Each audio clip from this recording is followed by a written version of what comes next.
సంక్రాంతి పండుగ వేళ కూడా వైఎస్ఆర్సీపీ శవరాజకీయాలు చేయడం బాధాకరమన్నారు వడ్డెర కార్పొరేషన్ చైర్మన్ మల్లె ఈశ్వరరావు. సంక్రాంతి పండుగ వేళ వైసీపీ హత్య రాజకీయాలు. వడ్డెర కార్పొరేషన్ చైర్మన్ మల్లె ఈశ్వరరావు ధ్వజం. రాష్ట్ర ప్రజలు సంక్రాంతి ప్రశాంతంగా జరుపుకుంటుంటే వైసీపీ హత్య రాజకీయాలు చేస్తుందని వడ్డెర కార్పొరేషన్ చైర్మన్ మల్లె ఈశ్వరరావు అన్నారు. మంగళవారం మధ్యాహ్నం 12 గంటల సమయంలో గుంటూరులోని ఆయన కార్యాలయంలో ఏర్పాటు చేసిన మీడియా సమావేశంలో మల్లె ఈశ్వరరావు మాట్లాడారు. వైసీపీ అధికారంలో ఉన్నప్పుడు బలహీన వర్గాలపై దాడులు చేసి వారి వృత్తిని చేతుల్లోకి తీసుకుందని తెలిపారు. చంద్రబాబు 34% బీసీలకు రిజర్వేషన్ ఇస్తే జగన్ మాత్రం పదవుల్ని కోల్పోయేటట్టు చేశారని మండిపడ్డారు. బీసీలను నిర్దాక్షిణ్యంగా హత్యలు చేయించారని ఆగ్రహం వ్యక్తం చేశారు. బీసీ నిధులు దారి మళ్లించిన ఘనత గత వైసీపీ ప్రభుత్వానికే దక్కిందన్నారు. పదవులు ఇచ్చినట్టే ఇచ్చి అధికారాన్ని వాళ్ళ చేతిలో ఉంచుకున్నారని ఎద్దేవా చేశారు. అచ్చెన్నాయుడు, కొల్లు రవీంద్ర, గౌతి శిరీషలపై దాడులు చేస్తే ఏం చేయలేదనే విషయాన్ని ఒక్కసారి గుర్తుపెట్టుకోవాలని హితవు పలికారు. ప్రజల సంక్షేమం కోసమే కూటమి ప్రభుత్వం పనిచేస్తుందన్నారు. తెలుగుదేశం పార్టీ అంటేనే బీసీల పార్టీ అని చెప్పారు. మైనింగ్లో 15% జీవో ఇచ్చిన ఘనత తెలుగుదేశం పార్టీకే దక్కిందన్నారు. జగన్ రాజధాని అభివృద్ధిపై దృష్టి సారించలేదన్నారు. ఈ సమావేశంలో టీడీపీ వడ్డెర సాధికార సమితి జిల్లా కన్వీనర్ బత్తుల జాన్సైద, వడ్డెర సంఘం గుంటూరు జిల్లా అధ్యక్షురాలు మణికుమారి, వడ్డెర సంఘం నగర అధ్యక్షురాలు చల్లా రాజ్యలక్ష్మి పలువురు పాల్గొన్నారు. బలహీన వర్గాలంటే వైసీపీ పార్టీ ఎక్కడా కూడా సముచిత స్థానం కల్పించలేదని వాస్తవం.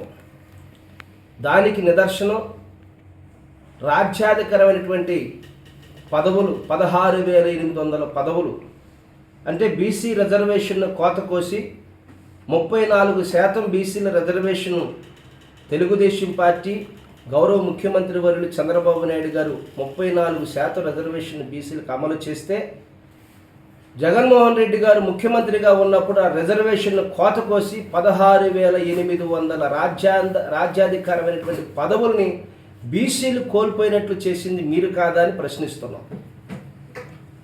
ఒక చంద్రయ్య గారు కావచ్చు, ఒక అమర్నాథ్ గౌడ్ కావచ్చు, ఒక నందం అబద్దయ్య కావచ్చు, ఎన్నో హత్య రాజకీయాలు బీసీలను నిర్దాక్షిణ్యంగా హత్యలు చేసింది వైసీపీ నేతలు కాదా అని మేము ప్రశ్నిస్తున్నాం. బీసీ సప్లా నిధులు దారి మళ్లించారు.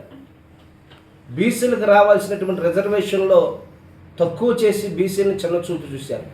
పేరుకు బీసీలకు పదవులు ఇచ్చినట్లుగా ఇచ్చారు. పెత్తనమంతా మీ యొక్క పాలకుల చేతుల్లో పెట్టుకున్నారు.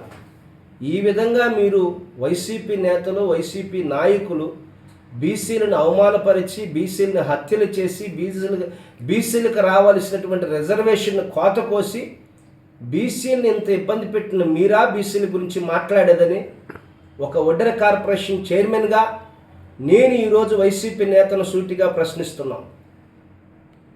ఉదాహరణకు పల్నాడులో మా వడ్డెర కుల బంధువుల కార్లు నిర్దాక్షిణ్యంగా నడి రోడ్డు మీద కార్లు, కొమ్మెర దుర్గారావు గారి కార్లు తగలబెట్టారు. ఎన్నో ఇబ్బందులకు గురి చేశారు.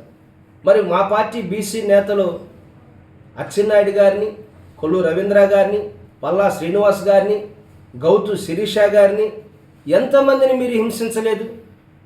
ఎంతమందిని మీరు బాధ పెట్టలేదు? ఇళ్లపై దాడులు చేశారు, అనేకమైన అక్రమ కేసుల్లో ఇరికించారు, ఇబ్బందులు పెట్టారు.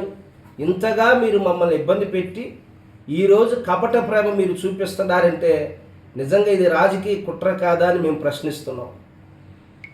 మీకు ప్రజలు బుద్ధి చెప్పారు, అయినా మీకు బుద్ధి రాలేదు. ఒకళ్ళేమో రఫా రఫా అంటారు, ఇంకొకళ్ళేమో మేము నడి రోడ్ల మీద చంపేస్తాం మేము వస్తే అంటారు. ఒక్కసారి మీరు గుర్తుపెట్టుకోండి. సుపరిపాలన అందిస్తూ ప్రజలకు సంక్షేమాన్ని అందిస్తున్నటువంటి గౌరవ ముఖ్యమంత్రి వర్యులు మాన్యశ్రీ నారా చంద్రబాబు నాయుడు గారు, యువనేత నారా లోకేష్ గారు, పవన్ కళ్యాణ్ గారు, కూటమి ప్రభుత్వం చాలా స్పష్టంగా ప్రజల సంక్షేమం కొరకే పనిచేస్తున్నారు. వారెక్కడా కూడా మీలాగా ప్రవర్తించట్లా.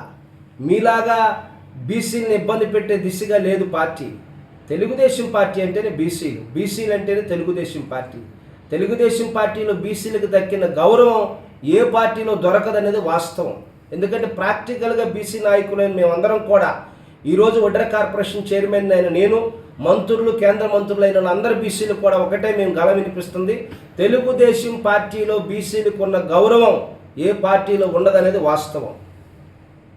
ఇంకో విషయం చెప్తున్నా, ఏనాడైనా మీరు బీసీ కులాల వాళ్ళ కుల వృత్తిలో జరుగుతున్న ఇబ్బందులు మీ దృష్టికి తీసుకొస్తే మీరు పరిశీలనలో పెట్టారా?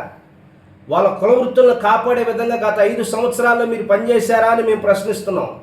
మా ముఖ్యమంత్రి గారు తెలుగుదేశం పార్టీ అధికారంలోకి రాగానే ప్రభుత్వ పరంగా అన్ని కుల వృత్తుల్లో కూడా యాదవాస్కి, గౌడాస్కి, వడ్రాస్కి, రజకులకి, మా సామాజిక వర్గాలందరికీ కూడా మా కుల వృత్తుల్లో కావలసినటువంటి న్యాయం, చట్టపరమైన న్యాయం, మాకు కావలసిన హక్కుల విషయంలో గౌరవ ముఖ్యమంత్రి గారు ఎక్కడా కూడా రిజర్వేషన్ విషయంలో తక్కువ కాకుండా బీసీలను గౌరవించినటువంటి నాయకుడు చంద్రబాబు నాయుడు గారు. ఉదాహరణకు మాకు మైనింగ్లో వడ్డర్లకు క్వారీల్లో 15% జీవోలు ఇచ్చారు. మరి మా గౌడ కులస్తులకి వారికి ఈ వైన్ షాపుల్లో కూడా ప్రాధాన్యత కల్పించారు. ఈ విధంగా బీసీలకు, బీసీ సామాజిక వర్గాలకు సంక్షేమం కొరకు పనిచేసే ప్రభుత్వం కూటమి ప్రభుత్వం. మీరా ప్రశ్నించేది? ఎందుకు ఈ విధంగా అలజడులు సృష్టిస్తున్నారు? ప్రజలు ప్రశాంతంగా ఉన్నారు. మీరు గత 5 సంవత్సరాల్లో రాజధాని క్యాపిటల్ని ఎక్కడైనా ఇంత అభివృద్ధి పరిచి చూపించారా? పోలవరం విషయం పట్టించుకున్నారా? ఏం చేశారు మీరు? గౌరవ ముఖ్యమంత్రి గారు రాజధాని క్యాపిటల్ని అభివృద్ధి పరుస్తున్నారు, పోలవరాన్ని పూర్తి చేస్తా అన్నారు, శాంతియుతంగా ప్రజలను ముందుకెళ్ళమంటున్నారు. ఎక్కడా కూడా గొడవలు కానీ, రౌడీయిజాన్ని కానీ గౌరవ ముఖ్యమంత్రి గారు చంద్రబాబు నాయుడు గారు దాన్ని ఒప్పుకోరు, ప్రోత్సహించరు. రౌడీయిజాన్ని అంతం చేసినటువంటి ప్రథమ నాయకుడు చంద్రబాబు నాయుడు గారు. గుర్తుపెట్టుకోండి, ఒక్కసారి మీరు ప్రజలను భయభ్రాంతులు చేస్తున్నారు. ప్రజలకు మీరేదో చెప్తున్న మీ మాయ మాటలు ప్రజలు వింటలా, ప్రజల సంక్షేమాన్ని అనుభవిస్తున్నారు. మీరు అధికారంలో ఉన్నప్పుడు ఎన్ని దాడులు చేశారు, ఎన్ని కుట్రలు చేశారు, ఎన్ని కేసులు పెట్టారు, ఎంతగా ఇబ్బంది పెట్టారు. మరి ప్రభుత్వం అధికారంలోకి వచ్చినాక కూటమి ప్రభుత్వం మీరు చూపించండి. మీరు చెప్పే తప్పుడు మాటలు కాదు, నిజాయితీగా మిమ్మల్ని ప్రశ్నిస్తున్నాము. మీరు రండి, పబ్లిక్గా ఎక్కడ ఎవరిని ఇబ్బంది పెట్టిందో కూటమి ప్రభుత్వం మీరు చెప్పండి. మీరు చెప్పిన దానికి మేము సిద్ధంగా మేము ప్రజల మధ్య నిరూపించుకుంటాం. మేము సంక్షేమాన్ని అందిస్తున్నాం, అభివృద్ధిని అందిస్తున్నాం, ప్రజల కొరకు పనిచేస్తున్నాం. బీసీల వర్గాల కోసం, బీసీల సామాజిక వర్గాల కులాల అభివృద్ధి కోసం కూటమి ప్రభుత్వం కష్టపడుతుంది. ఇకనైనా వైకాపా నాయకులు వైఖరిని మార్చుకోండి, లేదంటే ప్రజలు మిమ్మల్ని రోడ్డు మీద కూడా తిరగరేమనని ఈ సభాముఖంగా మీరు చేస్తున్నటువంటి ఆ చిల్లర చేష్టల్ని, రాజకీయ కుట్రలను ఖండిస్తున్నాను. నేను ఆంధ్రప్రదేశ్ వడ్డెర కార్పొరేషన్ చైర్మన్ మల్లె ఈశ్వరరావు వడ్డెర. అందరికి కూడా నమస్కారం.